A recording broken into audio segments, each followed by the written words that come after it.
교회 안에 신앙의 유형이 다 같은데 다릅니다. 두 가지 유형이 있습니다. 여러분 어떤 유형이냐면 하나님 중심으로 어떻게 하든지 살려고 하는 신본주의 신앙이 있어요. 또 하나는 어떤 유형이 있느냐 하면 뭐든지 내 마음에 들어야 돼. 내 중심으로 사는 인본주의 신앙입니다. 교회 안에는 이 두 가지 유형의 성도가 섞여서 살고 있어요. 신앙생활이에요. 그래서 성경에도 보니까 여러분 사울 같은 내 중심의 신앙인 사람이 있고요. 다윗처럼 여러분 하나님 중심의 신앙이 있어요. 그런데 결론을 보면 인본주의적인 신앙을 사는 사울의 집은 점점 쇠하여 가고 하나님 신본주의 신앙을 사는 다윗은 그 집이 점점 흥해간다. 성경이 그렇게 정리를 해요. 그래서 오늘 하나님 중심의 신앙으로 신본주의 신앙으로 인본주의 신앙을 살던 사람이 바꾸어 가야 돼요. 바꿔야 돼요. 그래서 오늘 본문을 보면 하나님이 포도원의 비유를 통해서 극상품 포도나무를 심었더니 덜 포도를 맺었다. 그동안 물질주의, 덜 포도, 쾌락주의, 여러 가지 이야기를 했는데 오늘은 인본주의의 덜 포도를 맺었다는 거야. 자, 그래서 인본주의가 뭐냐? 오늘 이 말씀을 잘 들으시고요. 인본주의 신앙 가지고는 하나님께 영광이 안 돼요. 쓰임받지를 못해요. 하나님을 기쁘시게 할 수가 없어요. 그래서 여러분 신본주의 신앙으로 바꾸고 회복시키는 일을 목적으로 이 설교를 하는 거예요. 할렐루야. 인본주의를 신본주의로 바꿔야 된다는 거죠. 그럼 인본주의는 뭐냐면 자기가 가장 지혜 있고 명철하다고 착각하는 생각을 가진 사람을 말을 해요. 자, 오늘 1장 21절이 그걸 그렇게 자세히 설명합니다. 시작. 스스로 지혜롭다 하며 스스로 명철하다 하는 자들은 화 있을진저. 봐요. 스스로 지혜롭다, 스스로 명철하다고 한다. 이 사람은 인본주의자다. 이 사람은 화 있을진저. 그렇게 말해요. 여러분, 이 말은 무슨 말이냐면 자기 자신에 대해 무한한 신뢰를 해요. 자신만을 믿고 자기가 최고고 자기가 제일 똑똑하고 자기가 제일 잘났다고 착각하는 사람들. 여러분, 이런 자신만 믿는 사람을 인본주의의 신앙을 가진 사람. 여러분, 인본주의자들의 특징은 자기가 생각하는 모든 생각, 자기의 논리, 자기의 행동에 딱 하나가 빠졌어요. 뭐냐면 하나님이 없어요. 하나님이 없어요. 여러분, 하나님이 없는 사람은 가장 어리석은 사람이에요. 여러분, 시편 14편 1절 봅니다. 시작. 어리석은 자는 그 마음에 이르기를 하나님이 없다 하는도다. 하나님 없이 사는 게 어리석은 자예요. 인본주의자는 어리석은 자예요. 여러분 보세요. 하나님 없이 자기 마음대로 하는 모든 삶을 보면, 예를 들면 번영을 추구하는데 하나님 없이 번영해도 된다는 거예요. 안전을 추구하는데 안전도 하나님 없는 안전을 원해요.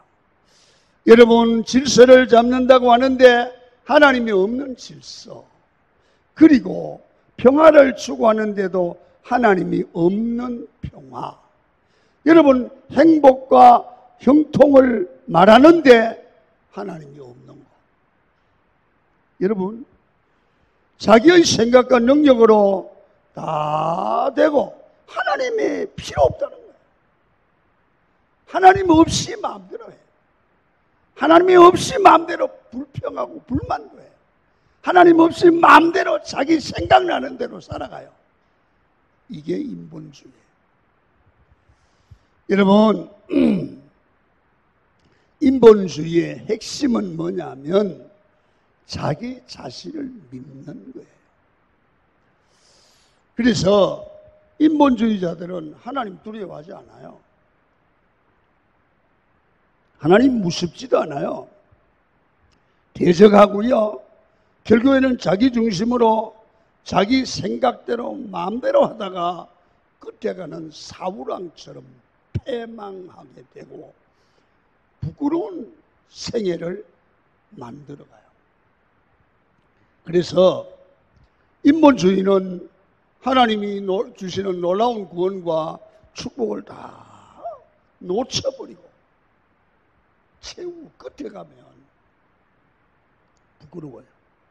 그래서 오늘 말씀의 목적은 인본주의의 들포도를 맺은 이 사람들은 빨리 말씀을 듣고 깨닫고 신본주의 신앙으로 바꾸어 가야 될 줄로 믿습니다. 그래서 오늘 말씀을 잘 듣고 아하, 말씀을 들어보니까 내가 인본주의다, 그렇게 감이 오는 분들은 빨리 신본주의 신앙으로 바꾸기를 축원합니다. 첫 번째, 그러면 세 가지를 해야 돼요. 일상삶에 나를 돌아보십시오. 그러면 감사가 끊어지고 불평이 나온다. 이 사람 문제가 생기기 시작했어요. 자꾸 신경질이 나고 불만이 나고 불평이 나와요. 그래서 일상에 감사를 회복하면 인본주의 신앙이 멀어지고 신본주의로 간다는 거예요. 잘 봐요. 로마서 1장 21절을 읽어요. 시작.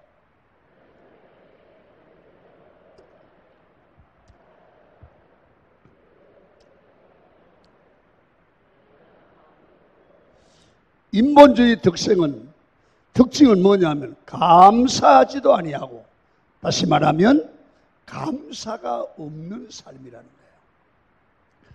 여러분, 신본주의의 특징은 하나님의 은혜를 알고 하나님의 복으로 알고 하나님의 생명을 주관하는 줄 알기 때문에 그 은혜를 감사하는 그런 마음의 뿌리를 두고 있는 게 바로 신본주의예요. 그래서 은혜를 아는 사람은 감사하는 삶을 살게 되어 있다는 거예요. 그래서 데살로니가전서 5장 18절에 이렇게 말하잖아요. 시작. 범사에 감사하라. 그리스도 예수 안에서 하나님의 뜻이다. 감사하는 사람은 인생의 모든 것이 내가 만든 게 아니고 하나님으로부터 왔다는 사실을 아는 거예요. 잘 봐요. 우리 삶의 모든 일이 하나님의 섭리 가운데 이루어진 거예요. 그래서 여러분, 내가 누구 힘으로 지금까지 살아왔고 살고 있는가? 하나님의 능력으로. 우리의 미리 길이 어떻게 열립니까? 하나님의 도우심으로. 그래서 이것을 아는 사람들은 모든 일이 합력하여 선을 이룰 줄 믿고 어떤 경우도 감사하게 된다는 거죠. 이것이 될 때 인본주의가 깨지는 거예요. 인본주의. 신본주의 신앙이 확립이 되는 거예요. 여러분, 인본주의 극치가 어디입니까? 공산주의 아닙니까? 인간의 힘으로 유토피아를 만들겠다는 게 공산주의입니다. 그래서 공산주의는 감사가 없습니다. 모든 은혜는 하나님으로부터 나온다고 믿어져야 감사가 나오는 거예요. 그래서 하나님을 믿고 의지하고 하나님이 삶의 중심에 있는 사람들에게 감사가 나올 수밖에 없습니다. 여러분, 이 창세기에 보면 요셉에 대한 이야기가 나옵니다. 요셉의 삶을 보면 파란만장하죠. 그런데 요셉의 생을 한번 들여다보자고요. 17살에 형들에게 미움을 받아 팔려요. 노예로. 여러분 얼마나 속이 상하겠어요. 여러분 노예 시장에 가서 보디발의 집으로 노예로 팔려가요. 짐승처럼. 거기 가서 열심히 노예 생활하는데 좀 살만하니까 보디발의 집에 아내 그 아줌마의 모함 때문에 또다시 감옥에 들어가요. 감옥에서 수없는 고난을 당해요. 결국은 그런 과정을 통해서 애굽의 총리가 돼요. 여러분 가만히 생각을 해봐요. 이 정도 어려움을 당하면 한 번쯤이라도 와 하나님이 어떻게 이렇게 나에게 고난만 계속 주실까 하고 원망하고 불평할 수 있어요. 여러분 그런데 요셉은 신기하게도 한 번도 불평과 불만을 안 해요. 이 대단한 사람 아닙니까? 대단한 겁니다, 여러분. 요셉이 이렇게 불평과 불만이 없는 삶을 살 수 있는 이유가 뭘까? 창세기 45장에 보면 요셉이 총리가 된 것을 알고 그 형들이 양식을 얻으러 왔다가 막 부들부들 떠는 거예요. 그때 요셉이 이렇게 말해요. 창세기 45장 5절에 시작. 당신들이 나를 이곳에 팔았다고 해서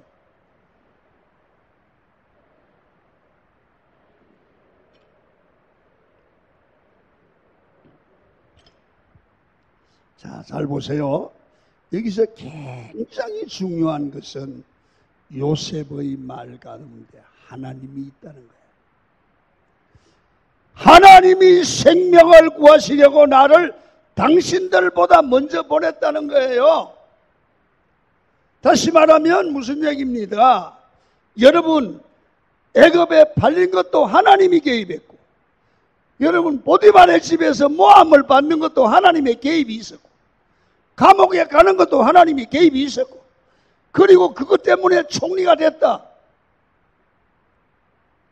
여러분 인본주의는 하나님이 없습니다. 여러분 요셉의 고백에는 하나님이 있습니다.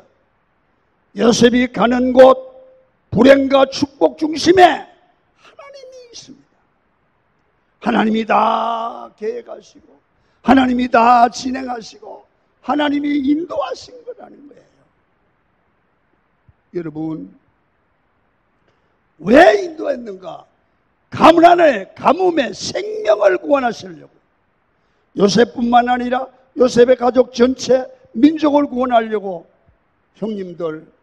형님들보다 나를 먼저 보냈습니다.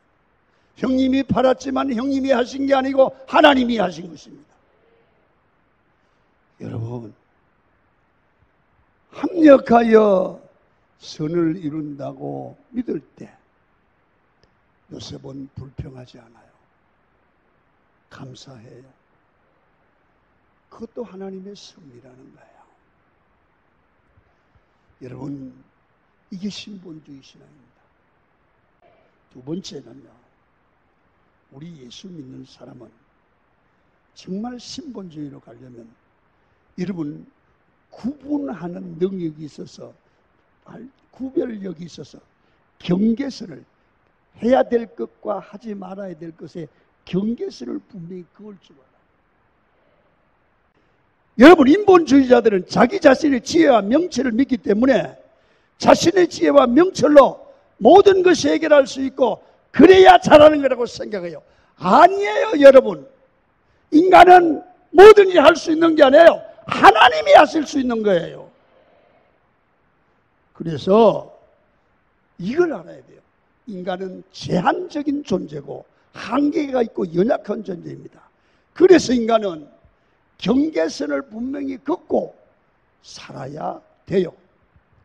하나님이 주신 사명이 있어요. 예를 들면 어떤 장로님이 해야 될 사명이 있어요. 근데 장로님이 해야 될 경계선이 있어요. 말도 함부로 하면 안 되죠. 행동도 함부로 안 되죠.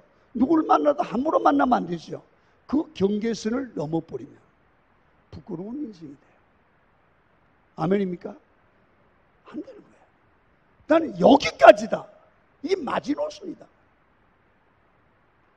여러분, 분명히 경계선을 끊고 하나님의 뜻이 아닌 거는 나는 생명을 내놔도 못한다.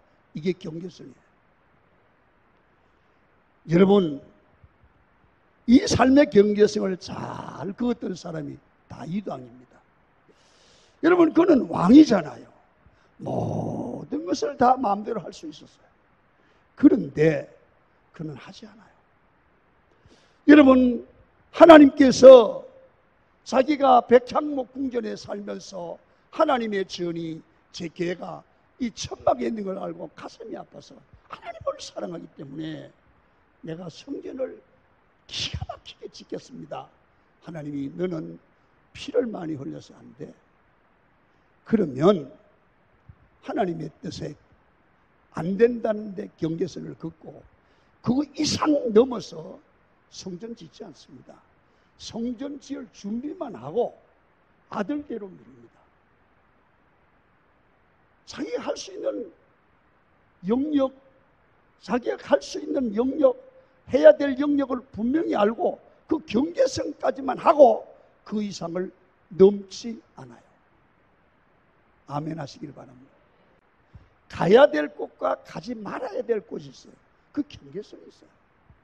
여러분, 해야 될 일과 하지 말아야 될 경계선이 있어요. 이걸 구분해야 돼요. 그럴 때 우리는 바른 인생을 신앙 위에 세워갈 수 있습니다. 여러분, 우리 인생이요, 연말이잖아요. 12월 말. 여러분, 이때쯤이면 야, 이게 벌써 한 해가 갔나? 또 한 살 먹는구나. 그러죠. 생각해 보셨습니까? 근데 젊은 애들은 빨리 나이 세월이 가야 시집가고 장가간다고 좋아할지 모르지만 5학년 이상 넘은 사람은 왜 그렇게 빨리 갑니까? 그러니까 여러분 무슨 생각을 해야 되냐면 우리 인생은 여러분 원하든 원치 않든 70년, 80년, 90년 이렇게 살면 반드시 하나님이 부르고 부르심을 받으면 이 세상을 아무리 좋아도 떠나야 돼요. 아멘입니까? 이 세상은 영원하지 않고 제한이 있고 한계가 있고 끝이 있습니다. 우리가 영원히 살 것 같이 살면 안 되고 항상 결산을 생각하고 정리하며 살아야 합니다. 우리는 항상 준비하는 인생이 되어야 합니다. 시간을 절대로 낭비하면 안 됩니다. 지혜롭게 살아야 한다는 것입니다. 무엇을 해야 되고 무엇을 하지 말아야 될 것을 염두에 둬야 됩니다. 우리가 지혜로운 인생으로 살아가려면 어떻게 해야 됩니까? 하나님이 내게 주신 은사를 알고 내 한계를 알고 내 인생의 경계선을 그으면서 하루를 알차게 살아가기를 축원합니다. 여러분이 성공해 보십시오. 주변에 많은 사람들이 자꾸 이것저것을 해달라고 하면서 자꾸 영역이 커지고 여러분 감투가 커집니다. 영향력이 커집니다. 그러면 많은 일을 요구합니다. 무슨 회장이 되달라 총재가 되달라 그럽니다. 여러분 알아야 됩니다. 그때 경계선을 꺼야 됩니다. 이런 일 저런 일 바쁘다고 다 하는 게 아닙니다. 그때 꼭 해야 될 중요한 일을 해야 됩니다. 할렐루야. 이것저것 욕심내는 게 아니라 꼭 해야 될 일, 부끄러움이 없는 일, 그걸 해야 됩니다. 그게 지혜롭습니다. 그래서 항상 경계선을 걷고 단 한눈 팔지 말고 믿음으로 살아야 됩니다. 마지막 하나만 더 중심이동을 해야 됩니다. 사람은 다 자기가 중심이에요. 내가 원하는 대로 살잖아요. 그런데 어느 순간 내 마음도 내 생명도 내가 마음대로 못할 순간이 와요. 그때는 내가 그것도 안 돼요. 그때가 오기 전에 나는 내 중심으로 고집하지 말고 내 중심으로 사는 삶을 고집하지 말고 하나님 중심으로 말씀 중심으로 바꿔서 살아보십시오. 내가 책임지는 삶이 아니라 하나님이 책임지는 삶을 시도해 보시기를 바랍니다. 그래서 모든 사람들이 자기 기분에 맞아야 되고 내 기준에 맞아야 되고 한다고 생각하는데 이게 잘못이에요. 우리는 우리 기준에 맞는 게 아니에요. 여러분 하나님 기준에 맞아야 돼요. 오늘 본문에 이게 말해요. 인본주의로 사는 자는 화 있을진저. 하나님의 축복이 없다는 얘기고 인생을 실패한다는 얘기가 아닙니까? 여러분 그래서 신본주의 신앙으로 우리의 중심 이동이 되어지기를 축원합니다. 언제나 무슨 일이든지 결정하실 때는 이것이 하나님 중심인가? 이게 말씀 중심인가? 이렇게 생각하시고 결정하셔야 됩니다. 여러분 우리 인생은 매우 짧습니다. 제한적입니다. 생명이 유한합니다. 몇 년 남았습니까? 여러분 수십 년? 어떤 분들은 몇 년? 10년 안쪽에 남은 분도 있을 거예요. 여러분 건강도 시간도 제한적이고 돈도 내 것이 아닙니다.